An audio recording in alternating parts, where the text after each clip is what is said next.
बिस्मिल्लाहिर्रहमानिर्रहीम। अस्सलाम वालेकुम नाज़रीन, आज की ताज़ा तरीन और बड़ी अपडेट्स के साथ मैं हूं आपका मेज़बान फ़याज़ राजा और आप देख रहे हैं आपका अपना यूट्यूब चैनल। दोस्तों, आज पाकिस्तान की सबसे मकबूल तरीन सियासी जमात के सबसे मकबूल तरीन सियासी रहनुमा और पाकिस्तान के साबिक वज़ीर-ए-आज़म इमरान खान को एक ख़तरनाक धमकी दी गई और उस धमकी के बाद आवाम की आंखों में खून उतर आया।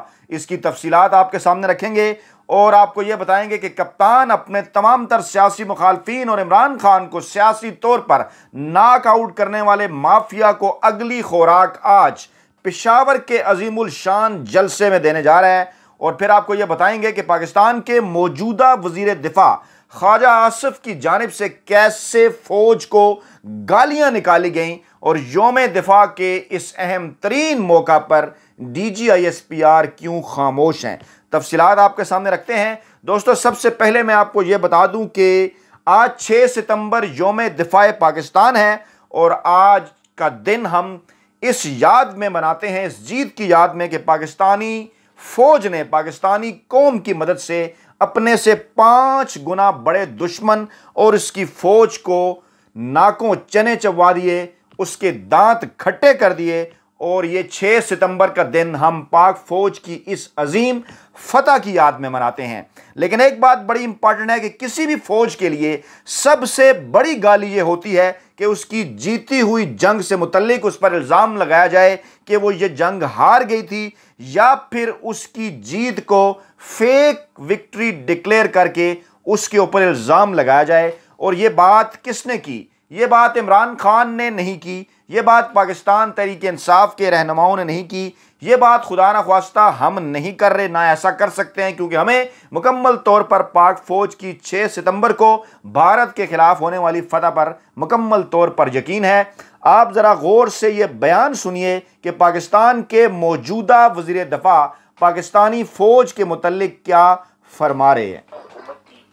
उन्होंने कतर की जंग हारी, आपने पूछा उनसे कि आपने कतर की जंग हारी, 65 में फेक जो है विक्ट्री डिक्लेयर की, वो पूछा आपने। इन्होंने सियाचिन हारा, आपने पूछा उनसे। इन्होंने कारगिल हारा, आपने पूछा उनसे। पूछा आप 6-7 साल मीडिया मैं अभी दोबारा सुने। इन्होंने कतर की जंग हारी, आपने पूछा उनसे कि आपने कतर की जंग हारी, 65 में फेक जो है विक्ट्री डिक्लेयर की, वो पूछा आपने। इन्होंने सियाचिन हारा, आपने पूछा उनसे। इन्होंने कारगिल हारा, आपने पूछा पूछा आप 6-7 साल मीडिया। जी बिल्कुल, ये ख्वाजा आसिफ हैं पाकिस्तान के वज़ीर दिफा और ये फरमा रहे हैं कि पाक फौज के मुतालिक कि इन्होंने 1971 की जंग हारी, आपने पूछा इनसे। इन्होंने 1965 के अंदर फेक विक्ट्री डिक्लेयर की, आपने पूछा इनसे। इन्होंने कारगिल की जंग हारी, आपने पूछा इनसे। बात यहीं तक नहीं रुकी। ऑडियो शायद आपको थोड़ी सी कम नजर आए, आपको कम सुनाई दे, क्योंकि ज़्यादा अच्छा मेरे पास अरेंजमेंट नहीं है, लेकिन एक और वीडियो मैं आपके सामने रखना चाहता हूँ। गौर से सुनिए ज़रा ख्वाजा आसिफ साहब क्या फरमा रहे हैं। ये कौमी असम्बली में तकरीर कर रहे हैं। लश्कर लेके गए और आज जो आजाद कश्मीर आपके पास था, इन्होंने आजाद करवाया था। ये पाकिस्तानी फौज का तोहफा नहीं है, ये उन कबायली नस्लों का तोहफा है जिन्होंने बतने अजीज थी, आजादी के 6 माह बाद ही अपने खून का नजराना पेश किया। गिरावे वाला सैकड़ों और हजारों अरब, tens of thousands of billions of rupees and dollars जो है हमने पिछले 58 साल के दिफाई बजट पे खर्च किए। और दास्तान क्या है? 48, 65, 71, 84 और 99। कोई आजाद कमीशन जो है इस मुल्क के नुमाइंदों का अगर बैठा दें और इन 5 जंगों की इंक्वायरी करवाएं, तो किसी भी शख्स में एक रत्ती पर भी जो सेल्फ रिस्पेक्ट होगा तो उसका सर जो है झुक जाएगा। जी बिल्कुल, मैं वजाहत कर देता हूँ, आवाज़ ज़रा आहिस्ता है। मैं आपको ये बता देता हूँ कि क्या फरमा रहे हैं ख्वाजा आसिफ कौमी असम्बली के अंदर। ख्वाजा आसिफ कौमी असम्बली के अंदर ये फरमा रहे हैं कि अरबों डॉलर्स गुज़श्ता 60-70 बरसों में हमने पाकिस्तानी अफवाज के दिफाई बजट के ऊपर खर्च किए, लेकिन अगर 48, 65, 71, 84 और 99 इन 5 जंगों की इंक्वायरी करा लें और कोई भी रत्ती भर इज्जत नफ्स रखने वाला शख्स हो तो उसका सर शर्म से झुक जाएगा। यानी ये इल्ज़ाम लगा रहे हैं पाक फौज के ऊपर कि इन 5 जंगों के नतीजे में पाकिस्तानी फौज को शिकस्त हुई थी, 48, 65, 71, 84 और 99। और ये फरमा रहे हैं पाकिस्तान के मौजूदा वज़ीर दिफा ख्वाजा आसिफ। एक और अहम तरीन वीडियो नवाज लीग के रहनुमाओं की मैं आपके सामने रखने जा रहा हूं ताकि मामला समझने में आसानी हो। पाकिस्तान तुम ठीक करो, खराब करे ये फौज के जनरल और ठीक करे नवाज शरीफ खान। मैं इस बात पे कन्विंस्ड हूं कि डिफेंस बजट को और भारत के साथ जो पीस प्रोसेस है उसको अलग अलग देखे। मैं डीएचए के खिलाफ हूं। मैं समझता हूँ कि फौज को प्लॉट नहीं बांटने चाहिए, जनरलों को प्रॉपर्टी डीलर नहीं होना चाहिए। 65 में फिर ये ख्वाजा आसिफ रिपीट। खैर, इससे पहले जनाब 2 बयानात आपके सामने जो मैंने रखे, वो जनाब परवेज़ रशीद कह रहे हैं कि इस मुल्क को ख़राब करें जर्नैल और इस मुल्क को ठीक आकर करें नवाज शरीफ।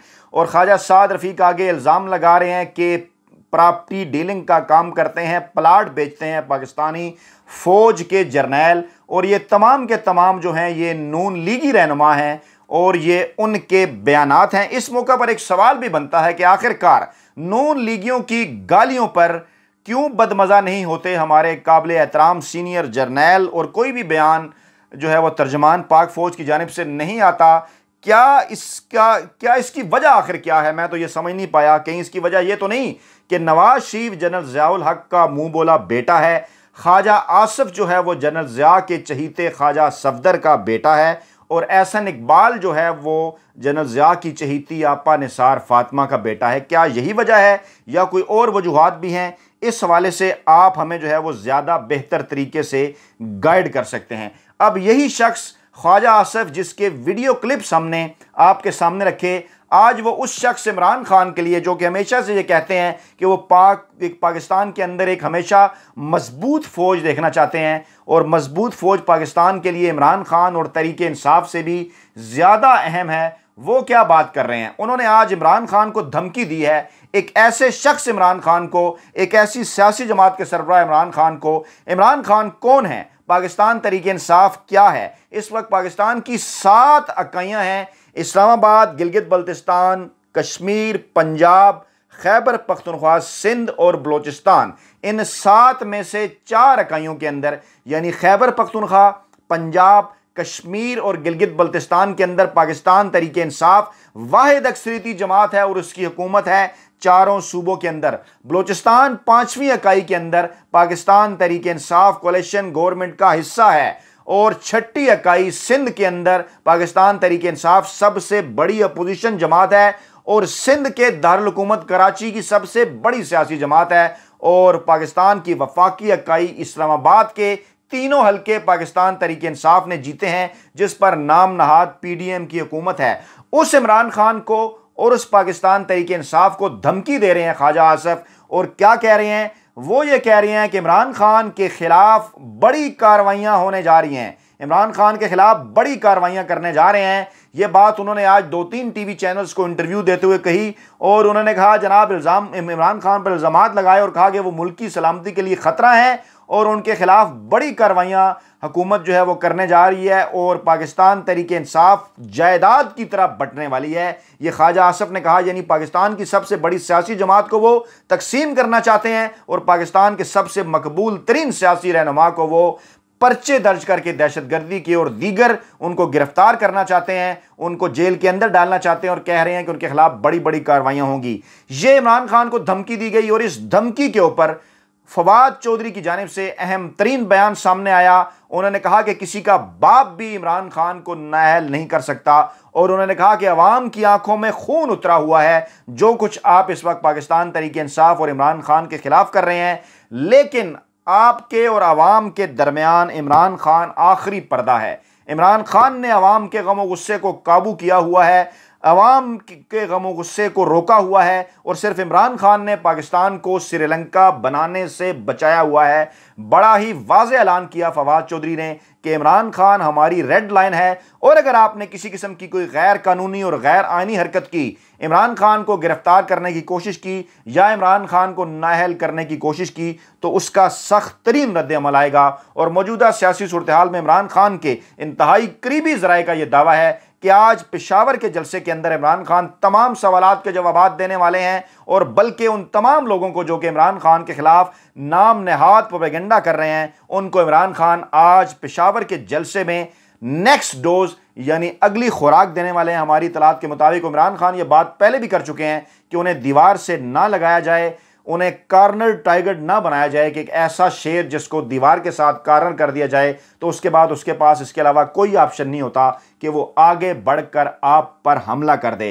इमरान खान बार बार पाकिस्तानी इदारों से रिक्वेस्ट कर चुके, पाकिस्तानी सुप्रीम कोर्ट के अंदर इस वक्त इमरान खान और पाकिस्तान तहरीक इंसाफ की तरफ से दायर की गई कई जो दरखास्तें हैं वो इंतज़ार में हैं कि कब उनकी समाअत होने जा रही है। जिस तरीके से इमरान खान की आइनी और कानूनी हुकूमत को गैर आइनी और गैर कानूनी तरीके से घर भिजवाया गया, और इस सारे रजीम चेंज ऑपरेशन के अंदर लोकल हैंडलर्स का भी किरदार था, जिसके हवाले से इमरान खान बारहा सबूत भी पेश कर चुके, इस बैरूनी साजिश के सबूत पेश कर चुके।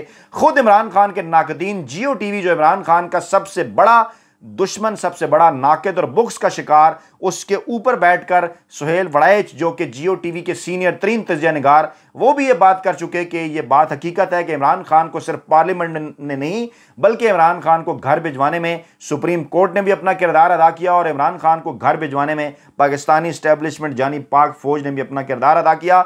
लेकिन हैरान कुन तौर पर हमें इस बात के ऊपर हैरत होती है कि आज यौम दिफाए पाकिस्तान पर, जिस पर पूरी पाकिस्तानी कौम इकट्ठी है और हमें पाकिस्तानी अफवाज के ऊपर फख्र है कि किस तरह अपने से 5 गुना बड़े दुश्मन को, बड़ी फौज को उन्होंने शिकस्त फाश दी, दांत खट्टे कर दिए, लेकिन उसके बावजूद आज जो पाकिस्तान के वज़ीर दिफा हैं ख्वाजा आसफ, वो पाकिस्तानी फौज, पाकिस्तानी कौम के खिलाफ हर्जा सराई करते हैं कि पाकिस्तानी फौज ने गलत झूठी जीत 1965 की जंग के अंदर डिक्लेयर की। वो ये कहते हैं कि 5 जंगों में से कोई भी जंग पाकिस्तान फौज नहीं जीती, और हर उस शख्स का सर शर्म से झुक जाएगा जो गैर जानबदार इंक्वायरी करेगा। इस किस्म की, मैं इसको किसी भी फौज के लिए इसको सबसे बड़ी गाली समझता हूं कि उसको ये इल्ज़ाम लगाया जाए कि जनाब वो जंग जीते नहीं बल्कि हारे हैं। लोग ये सवाल कर रहे हैं कि आखिर इन तमाम गालियों के ऊपर तर्जमान पाक फौज क्यों खामोश हैं। यौम दफा के इस मौके पे क्या आगे बढ़कर उन्हें इन तमाम बयानात के ऊपर ख्वाजा आसिफ के हों, ख्वाजा साद रफ़ीक के हों, मरियम नवाज़ के हों, सरदार अयाज सादिक का बयान हो कि आर्मी चीफ की टांगें काम रही थी, मौलाना फजल रहमान का बयान हो कि जर्नैलों को हम नहीं छोड़ेंगे, इन तमाम बयानात के ऊपर आगे बढ़कर रद्द अमल दें ताकि पाकिस्तानी फ़ौज जिसका जो है जो पाकिस्तान की आवाम जो पाकिस्तानी फ़ौज से प्यार करती है, जिसका दिल आज इस रद्द अमल पर टूटा हुआ है कि इमरान खान के बयान को जिस तरह से मीडिया ने बनाकर पेश किया और उसके बाद फिर तर्जमान पाक फौज का एक रद्द अमल भी आया। हालांकि पाकिस्तान तहरीक इंसाफ और इमरान खान इस तमाम तर मामले की वजाहत कर चुके थे कि उनके इस बयान का मकसद क्या था कि आर्मी के अंदर तैनाती मेरिट पर होनी चाहिए, और इमरान खान के मुतल्लिक इससे पहले प्रोपेगेंडा किया गया कि वो नवंबर के महीने में अपनी मर्जी का आर्मी चीफ लगाएंगे। जनरल फैज़ हमीद की तरफ इशारा था। तो लोग ये भी सवाल पूछ रहे हैं कि क्या वो तकर्री मेरिट पर ना होती, क्योंकि ख्वाजा आसफ आज भी ये बात कर रहे हैं कि पहले 5 जर्नैलों में से फौज का नया सरबराह लगाया जाएगा। आज भी उन्होंने ये शाहजेब खानजादा के प्रोग्राम में कहा। तो क्या जनरल फैज़ हमीद पहले 5 जर्नैलों में शामिल नहीं होंगे जब ये सीनियरिटी लिस्ट नवंबर के महीने में सामने आएगी? यकीनी तौर पर शामिल होंगे। तो फिर क्यों इमरान खान पर इस किस्म के इल्ज़ाम लगाए गए? क्या वो फौज के खिलाफ तकसीम की साजिश नहीं थी? फौज को तकसीम करने की साजिश नहीं थी? मरियम नवाज ने जिस तरह से जनरल फैज़ हमीद के खिलाफ एक प्रोपेगेंडा मुहिम चलाई, नाम लेकर और उनको कहा कि दागदार शख्स को जो है वो पाकिस्तानी फौज की क़यादत जो है वो नहीं करनी चाहिए। इन तमाम सवालात के जवाबात पाकिस्तानी कौम जानना चाहती है। अपना बहुत ख्याल रखिएगा, दुआ में याद रखिएगा। नई वीडियो के साथ जल्द आपकी खिदमत में हाजिर होंगे। अल्लाह ने के बाद।